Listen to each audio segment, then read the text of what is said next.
organic social media content and how I use organic social media content in my business. This is an area that a lot of people get overwhelmed with because there's so many possibilities of what you can do. You've seen people where they go viral overnight and they make a ton of money in a business because they hit it big with social media content. Yet, that's not usually the case with most people. And so, is organic social media content worth your time? How do I use it? And why I think that you should use organic social media content, but not rely on it as your main source for your business. What I've found is for coaches, trainers, mentors, authors, speakers, people that have information, whether they're a subject matter expert or they're coaching and training other people, is that to not have organic social media content can serve a detriment because it looks like you're not a real person, because it looks like you're not actually legit, okay? And so just for the sake of legitimacy, especially if you're starting off in your business, posting at least once or twice a day, I say 3 times a day to TikTok and Instagram Reels is best, but do what you can do helps you legitimize yourself when you're marketing out there. Now, the only way that you're going to make money in your business as a coach, as a trainer, is to make offers that people give you their name and email address and even a credit card to work with you. Your social media content alone isn't going to get people to buy from you unless you specifically have offers that you direct people to, that you're sending people to, okay? So keep that in mind, that your offers are what matter. Once you find your niche, once you figure out what your niche is, and we broke this down in my last event, the 6-figure coaching business event, how to find your niche. What are you working towards? How are you helping people? How are you, who is the group of people that you most likely can help? And usually people get overwhelmed thinking about this because they don't want to choose the wrong niche, when in fact you need to just start with whatever comes to mind as a niche, do that and put stuff out there and see if you get a response from people. So then what you do is you make content, social media, organic content that would serve that audience of people, that would connect and communicate with that audience of people. Now, here's the thing that I've noticed that a lot of people do when they're starting out.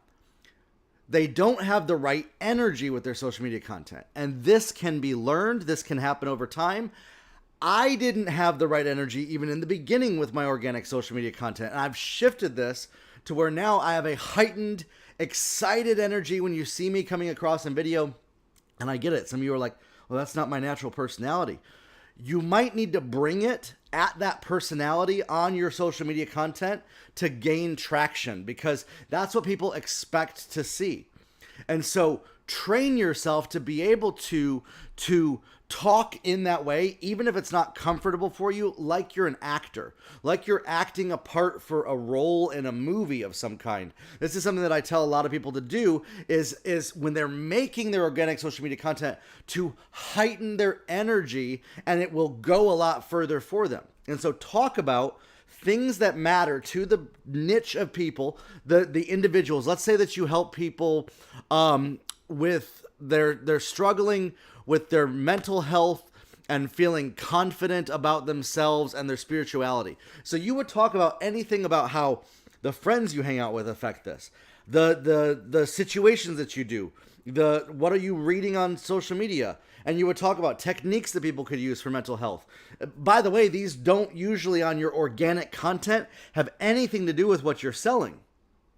They have almost nothing to do with what you're selling, but they solve the problem that people ask you. Then, when you start to make more offers, people are going to ask you for specific areas of their life or business related to your niche. Human beings that are out there on the internet, that are finding you through the internet, will type into a box on your Facebook group where it says write something. You ever been on social media? It says write something. And they will literally tell you where they're struggling. Okay, so yesterday I was running an event. A guy says, I'm struggling with my niche. I built businesses. I'm trying to figure out how to do it without making it sound weird to people. Another person said, I'm really loving this. The testimonies are great. Somebody was like, I'm really wondering, like, how do I get specific about my niche? So I've actually had human beings, Naomi and Lynn and Clayton, real people who came through my event, tell me what type of content to put out there on my social media. And so then all I do is I just give people what they ask for.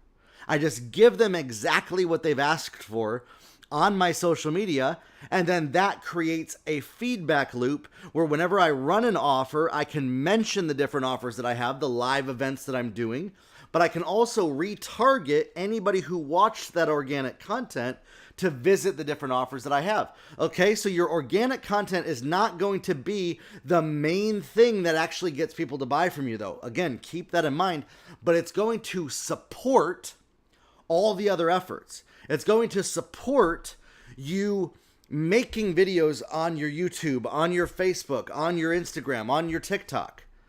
And this is where most people get stuck is, well, I don't want to say the wrong thing on my video. I don't have any notes when I do any of my videos.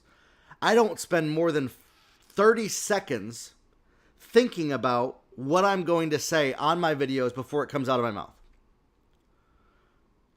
I get that that's considered irresponsible in other areas of life, is to not think about what you're going to say before you do it.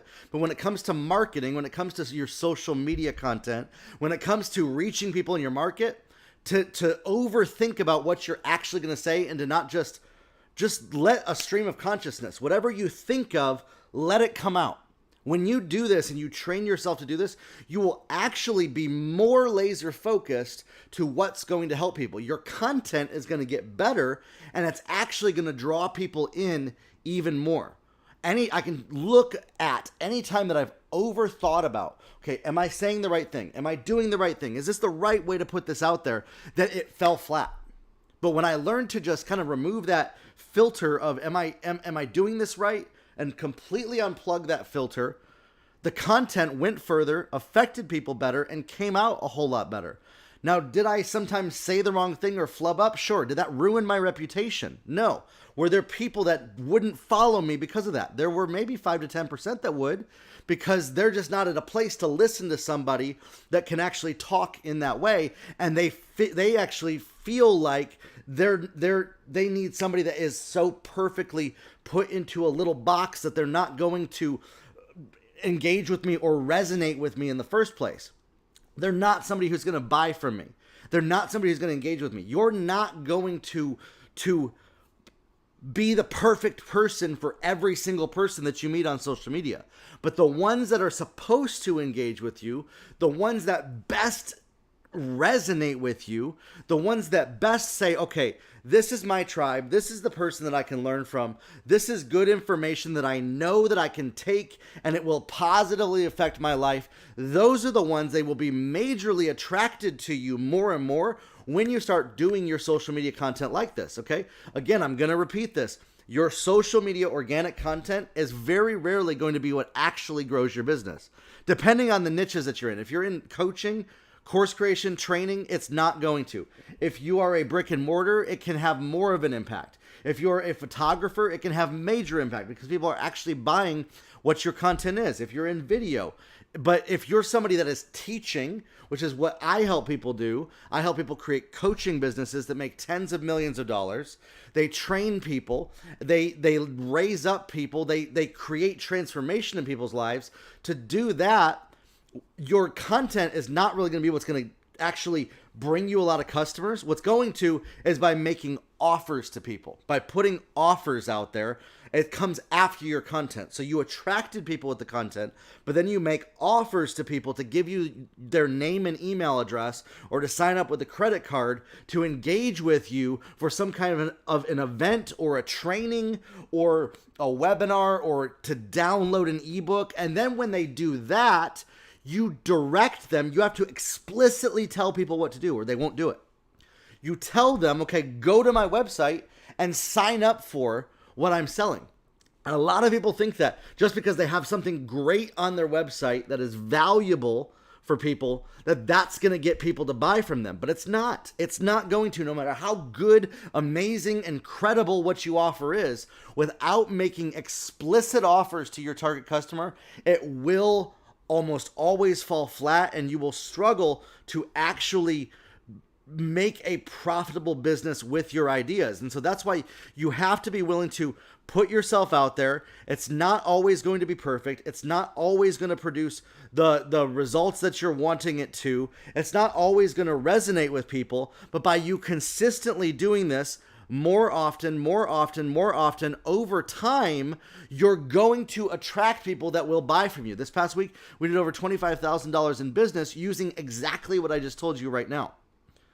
And so understand that making organic social media content is a way to reach people, but don't get overwhelmed by it being so perfect, because really it's not the end all be all of what's going to make people buy from you. It's not a tool either that you use really for training. It's almost always used for marketing purposes.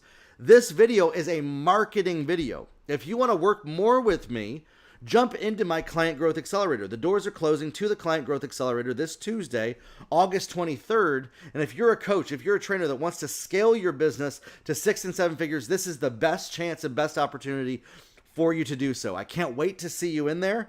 We'll talk soon, everybody. Have a good one.